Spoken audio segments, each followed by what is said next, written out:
This is a short video about the importance of structure and how it can stop you from getting in the situation where you can't see the wood for the trees. What do I mean by that?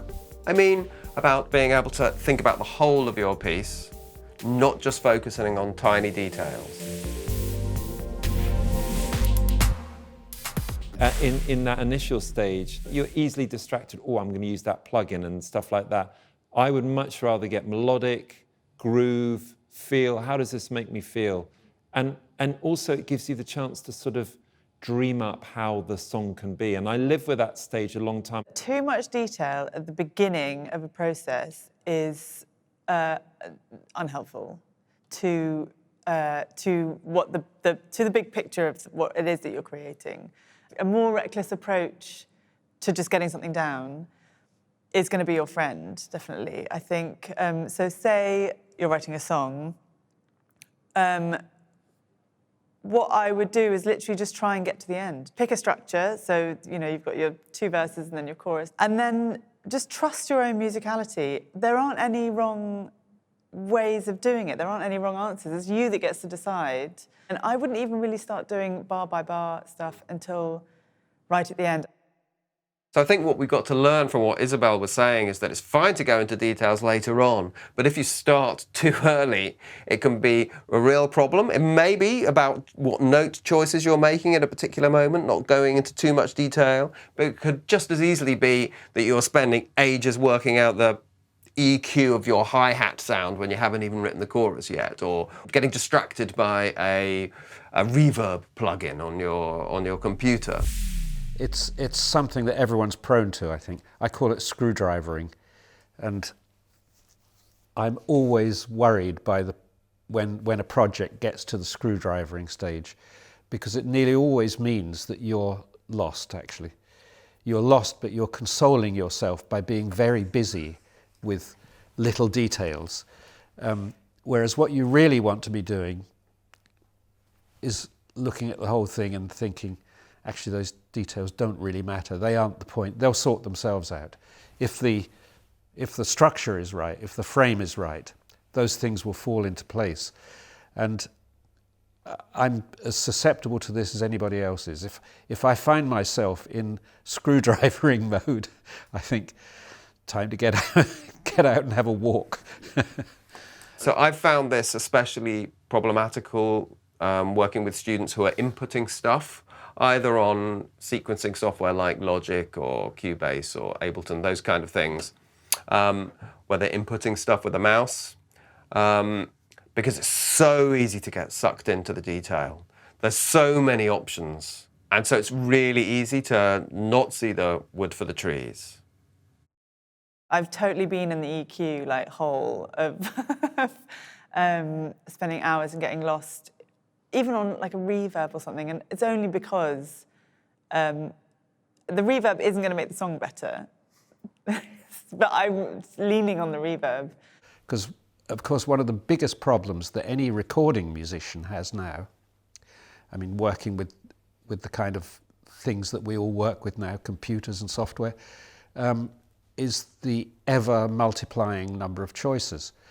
You used to, when I started recording, you could go into a studio and think, oh, well, I'll just spend a morning trying everything out, and then I'll make some decisions. You could spend a lifetime now trying everything out. So you really need ways of saying, actually, I'm not going to be interested in any of that over there, or any of that, or any of that.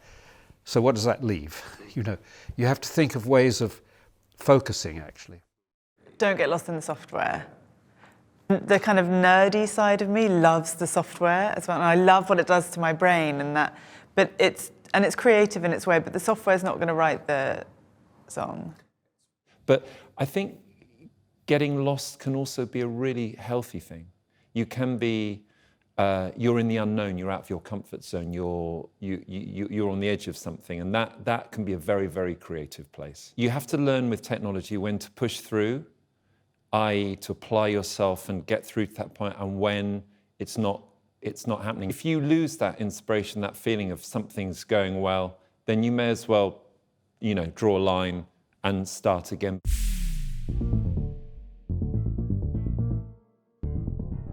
A good musical idea can be too long or too short, but it's difficult to know that if you haven't imagined the whole thing in some way all the way through. So let's say it's a song, a 3 or 4 minute song. There's nothing stopping you from either busking it through on a keyboard or a guitar if you're that kind of musician, laying out a really simple sketch of it on a computer, jotting it down on a piece of paper, or getting your phone out and just humming all the way through the sort of vibe of when it's loud, when it's soft, when it's dense, when it's empty. And so you've got a sense of how long each section is. There's a piece for 2 orchestras, and I only had 5 weeks to write it. And so it's quite important I would know where I was going. So I made a map on A3 bit of manuscript paper, and it was sketches that only I could understand, but it really helped me when I was working quickly to think, okay, I know I'm going to go next. And these sort of hieroglyphics help me to get there. I feel the shape of a piece is so important, and because the process of writing music can be slow, you can forget what the whole shape is. So sketches keep you. I'll make a master cue sheet, and that'll have a lot of information, like the cue title, cue length, and then also the kind of order of how things are happening in the story, and then visually the master episode session. I will go through and understand sort of the shape of flow, how things work, and I'll be constantly going back to that master session and comparing, listening to a 10-minute chunk of it and seeing how does it work together. So if you have a sketch in some way of your whole piece, that'll keep you on track. You can then begin to start to put in the details, a bit like a painter who might have a sketch just done in pencil, and then they go about adding the paint, which can take weeks, but they know that their basic composition is a good idea. Modern recording, the ability to overdub and to come back to something the next day and to change what you'd done the day before and so on, was much more like painting than like any previous experience of making music. You were effectively painting with sound. It was just like you had the canvas sitting there and you worked on this corner one day and then you went off, came back the next day, took a bit of that off, put something new on. It's exactly like the experience of making a painting, and extremely unlike the experience of performance with an instrument. Yeah.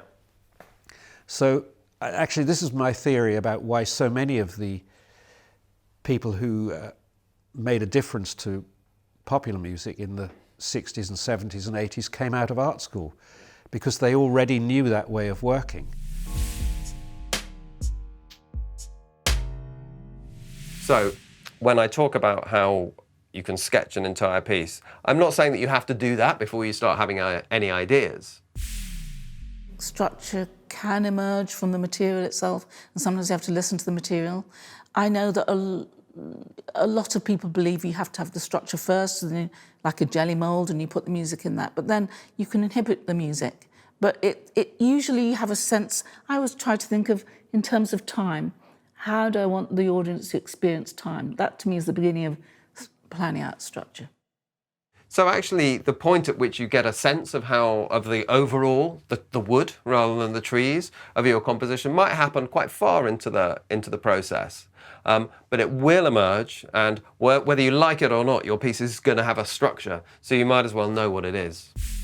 If you enjoyed this, you might want to check out the other videos in the creative process section of our channel or on our website.